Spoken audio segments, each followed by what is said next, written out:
Good morning, students. So today we will read chapter 5, हाथी की फांसी. So students, क्या आपने कभी सुना है कि कभी किसी हाथी को फांसी दी गई है या कभी देखा है? नहीं देखा ना? क्योंकि ये पॉसिबल ही नहीं है. किसी भी जानवर को फांसी देना पॉसिबल नहीं है. ये सिर्फ एक कहानी है, हाथी की फांसी.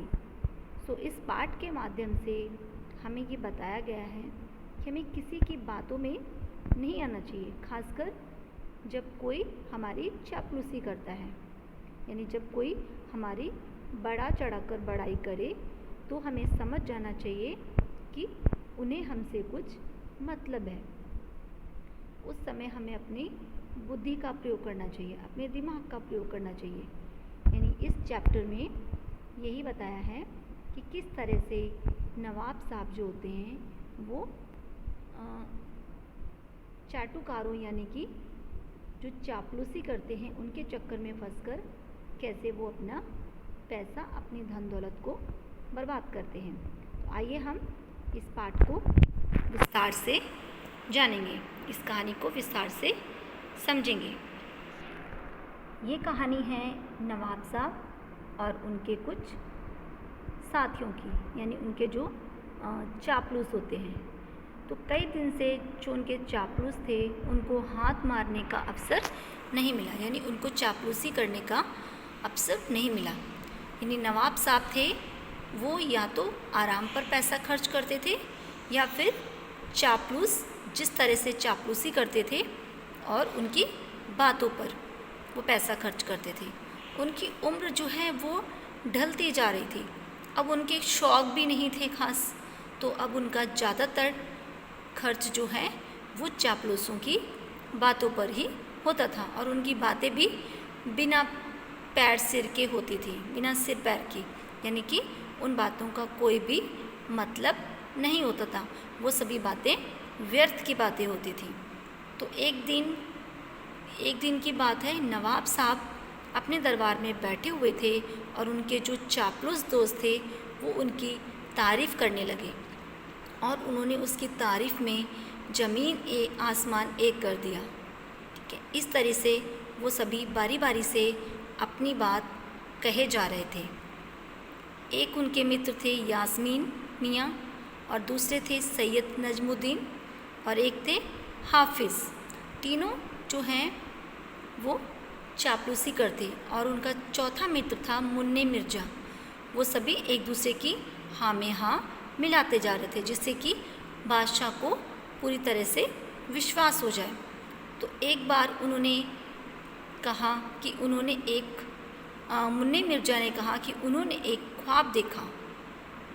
और ख्वाब जो है इस तरह का देखा. ख्वाब में उन्होंने क्या देखा कि वो उड़ते उड़ते मक्का शरीफ पहुंच गए हैं. ठीक है, और वो काबा के चक्कर लगा रहे हैं. और फिर देखा कि मैदान में बहुत से बड़े बुज़ुर्ग हैं जो दुनिया की पवित्र आत्माओं के बारे में बात कर रहे हैं. और फिर देखा सभी लोग नमाज़ पढ़ने लगे. और फिर वो क्या देखते हैं कि नमाज़ पढ़ रहे लोगों में जहाँ पे इमाम साहब बैठते हैं, इमाम यहाँ पे उनके बड़े गुरु के बारे में कहा गया है, या ईश्वर की जगह ईश्वर का नाम ले लीजिए आप, तो उनकी जगह पे उनके हुजूर साहब बैठे हैं. यानी वो अपने सपने के बारे में बता रहे हैं कि इमाम की जगह हुजूर साहब को मैंने देखा और वो नमाज़ पढ़ रहे हैं. तो इस तरीके से मैंने उनको सपने में देखा. तो ये सुनते ही मैं फिर बहुत सारा शोर हुआ और मैं उनकी ओर झुका और वैसे ही मेरी आँख खुल गई और बाहर मुर्गे बोलने लगे. तो उस वक्त मेरा दिल बाग बाग हो गया. यानी इस सपने को देखकर मेरा दिल बाग बाग हो गया. और फिर मैंने सोचा कि हम तो बादशाह अकबर के साथ हरदम रहते हैं और हमारी आत्मा कितनी पवित्र हो जाएगी और हम रोज़ उस इंसान के साथ रहते हैं. यानी हमने उस समय अपने आप को बहुत ही धन्य समझा.